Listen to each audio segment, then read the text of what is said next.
a system approaching perfection.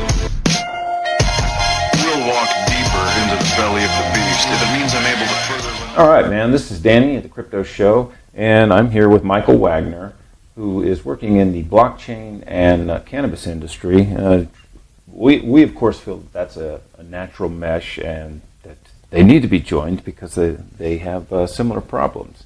So Mike, how did you get started in the blockchain, and what got you interested in cryptocurrency? Yeah, I accredit that largely to my business partner and co-founder on this project, Gabriel Allred.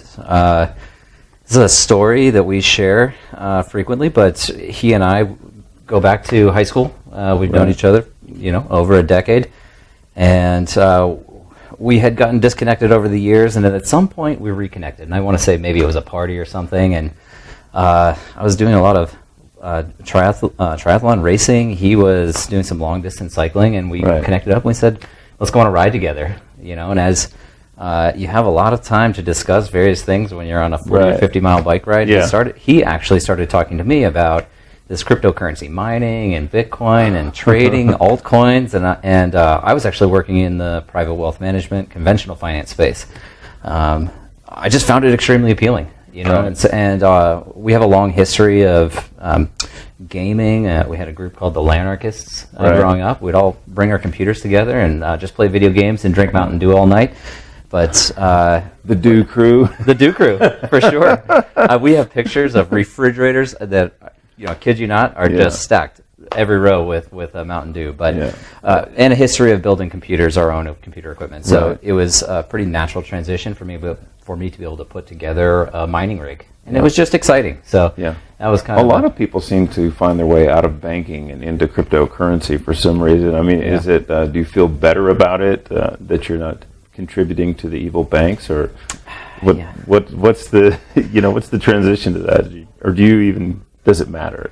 I don't know that that's what it was. I think more and more, some of the headlines today are, we see guys from like Goldman Sachs and these major investment banks that are taking positions at major crypto companies. I think it's because of the opportunity, and people see that this is a new technology space that has a tremendous amount of opportunity and a tremendous ability to impact virtually every industry. So I think that's why we're seeing it more and more today. For me personally, I think I was just a little burned out and frustrated with the day-to-day with the rat race of what it was. And so it was a nice opportunity to escape that. Yeah. And, what cryptocurrency seems to offer banking for the unbanked. And, I'm working on projects in Mexico and stuff like that. And I see this all the time where, a lot of them, it's like they don't have enough identification or whatever to open a bank sometimes.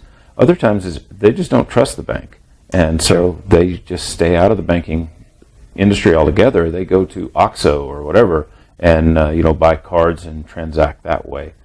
Well, this is also an issue for the marijuana industry. So obviously this is what, brought you to the marijuana industry is try to solve that cash problem. So tell us about the Tokes platform. Correct. Yeah. So I completely agree with you. I think that's a major issue, helping the unbanked. They're at a major disadvantage by not being able to operate and exist within the financial system and the economic system as it's been developed today. So we specifically started looking at blockchain, one, because we were enthusiasts, two, because we saw the potential of it, and also saw the potential of cannabis as an emerging industry to be an opportunity as well, and said, hey, there's a very serious problem here. Everybody, many people are aware of the security and dangers around depositing cash and being a cash-only business. So, we weren't unique to that, and there are obviously coins even that are potential competitors of ours that had this concept before we did, but we didn't see much execution with it. And specifically here in the United States. Well, in fact, we're shooting a documentary this week, and one of the comments that somebody made yesterday was that Bitcoin and cryptocurrency is a solution looking for a problem, or at least that's part of the perception. Within the United States, we have numerous payment solutions and bankability accessible to us. It's not the same as something like Southeast Asia, where there's a population of greater than 40 million people that don't have banking access. So we don't necessarily need Bitcoin. there's a strong philosophical underpinning to it that I think is something that many people can get behind. But the cannabis industry is one industry in the domestic world, a developed world, that needs a solution like blockchain. Right, a legal business that's literally unbanked. I mean, right. some of them, they have banks, but they're not FDIC banks. You have to go to a credit union, and only a few do. And there are actually some dispensaries who accept credit cards. They've worked it out somehow where they're accepting credit cards. Like I went to one, I think the Green Dragon in Aspen, excuse me. Okay. And yeah, they were taking credit cards. But they said that they didn't really get a lot of credit card transactions because, well, some people don't really want that type of purchase being linked to their credit card, whether it be the bank may decide to shut you down because you're buying weed, or they may have a job somewhere that doesn't want them smoking weed. Maybe they operate heavy equipment. I don't know, whatever it is. But but still, this anonymity. They use cash for these purchases because they don't have another option. And I think with cryptocurrency, yeah, there may be some KYC, but at least it's not linked to your bank, and that information's not out there. Yeah, well, I'd say there's two important parts there. One is the pseudo anonymity of things like Bitcoin. Right. I mean, a lot of people, especially early perception, was that it's a totally anonymous form of making payments. But as more and more regulation comes down the pipeline, and you start to sync up your personal information with fiat exchanges or fiat gateways, rather. Exchanges like Coinbase, and even now all of the altcoin exchanges that, by the way, 2 years ago, you only needed an email address and a password, and it could be a fake email address to get registered. Now you have to submit your personal information. So through chain analysis, you can track back, through transactions and chain analysis, you can determine who somebody is based on their wallet address. So it's only pseudo-anonymous. We personally don't really tout that aspect of privacy and anonymity so much with cryptocurrency because we already have a lot of obstacles and challenges and regulatory risks in front of us. Two emerging industries. There's the question of are these securities, and or can we describe ourselves as a utility token, which we genuinely believe we are, in a form of currency. That's on the blockchain side. There's the whole federal illegality versus state legality of cannabis. We've got that risk. So, and it's consumptive use. I heard. I guess you were using that. So, what is this consumptive use? Is this kind of a loophole or a purpose? I guess that keeps you from being SEC regulated or being considered a security? Yeah, I mean, this is constantly evolving, but I think it's what is the application of the underlying token. So in our case, it can be utilized across our network of dispensaries, so truly as a form of transferring value or of making a payment, so currency. But we also create several software solutions. So we have a point of sale system, which, by the way, is largely industry agnostic. It's something that you can utilize in any commerce application. So if you're a business and you want to start accepting cryptocurrency, you would be able to use our point of sale system and immediately integrate that capability within your business. We'll be launching that soon, by the way. We also have enterprise resource planning software that helps vertically integrated businesses with their business process and workflows. It's seed to sale tracking and compliance and regulatory reporting software. All of these have a cost associated with it. If you want to use it, you can use Tokes token to make payments within our for those subscription fees. So we're creating some value in the token through the utility of it versus a speculative equity-like vehicle that some of these tokens might be. And it's already in use, so you have a real, I can go and use it right now and buy product? Yeah, and we've been intentionally diligent in how we onboarded dispensaries. So we started with one dispensary here in town, Pisos. I'm grateful to them for giving us the opportunity to present our Where can I find this dispensary? So Pisos is on Flamingo and Maryland Parkway. It's down by the Strip for anybody that's cool. Not so familiar with Vegas, but it's pretty close to the Strip, maybe half mile off, just east. Very close to UNLV, the university out here as well. But when we first launched them in the pilot program, we were just using, we're a token on the Waves network, by the way. So we were just using the native Waves technology, the Waves mobile app, and both the dispensary and the consumer would transfer tokes via Waves.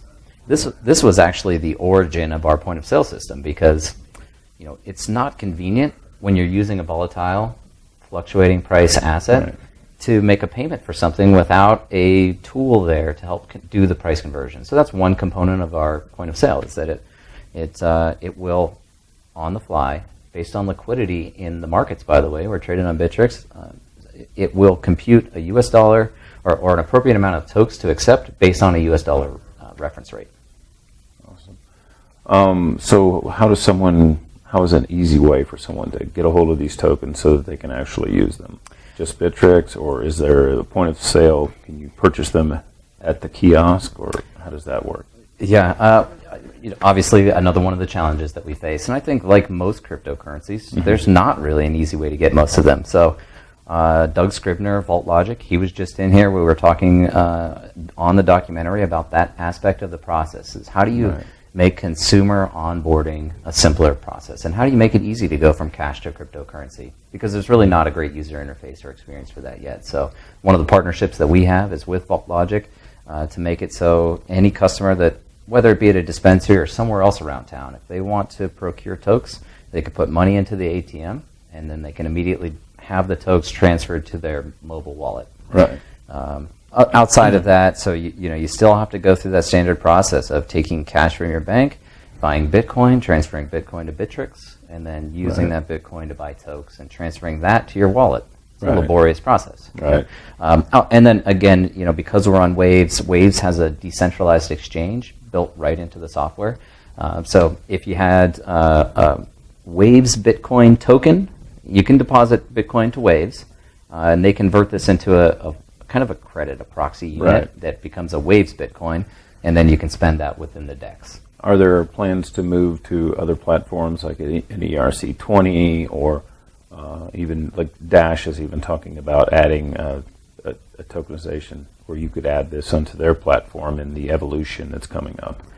Or are you guys just going to stick with Waves? I think it's interesting. I mean, we've certainly considered it. No immediate impetus for us to move. Waves network is processes greater than 100 transactions per second. Transaction fees are nominal. It's a 0.001 wave per transaction, which is less than a penny right now. Our software is all developed on Wave, so there would be a burden on us to convert that. But I think what's probably going to be more unique and valuable in the future are things like cross-chain atomic swaps. You won't even need to be on a particular protocol. You'll be able to exchange between, there will inherently be tokens on virtually every protocol just by the nature of that new evolution. Decred has already implemented atomic swaps. Yeah, and I know Decred working closely with like Litecoin, and there's altcoin.io is a new exchange, a decentralized exchange coming out that's working heavily towards this. So I think that's really a compelling use case and interesting evolution. What about, just the random person that wanders into a dispensary and has no idea what cryptocurrency is? Yeah. Do you have incentivization to get them involved? I mean, like this, are there reward points? Can I get a sack of weed a little bit cheaper if I use some crypto? We have to, right? I mean, otherwise, where's the motivation for them? So we have a couple of concepts that we're working through. So one of them is a discount, 10%, 15%, 20% off when purchasing with Tokes. Right. We can also create loyalty programs. You can almost do like a sandwich shop or a coffee shop. If you get enough stamps. We do it on blockchain. Yeah. You get enough stamps, you get a free joint, something like that. Yeah, or a free battery for your pen or whatever, things like that. Exactly. Like, you could buy them in bulk and then supply them to whatever store. Hey, if you guys let us here's some free batteries. Yeah. Definitely. Things like that. Definitely considered it. The bigger, it's not as big of a motivation for the consumer because it's not really that much of a hassle for them to go to the ATM and take out $100 and buy their cannabis. It's partially on the business. So the cannabis industry themselves need to be driving consumers to alternative methods of making payments, and because they have to deal with all the cash. So all the cash comes into them, and then they can't put it in the bank. So they need the solution more than the customer. Right. But it's also on us to help drive that adoption, and it's one of our ambitions is progressing the blockchain and cryptocurrency movement. It was always one of our... will there be an app? Is there an app that I can just put an app on my phone and like, will there be alerts like, hey, there's a sale on Gorilla Glue right now or something? You know what I mean? Yeah.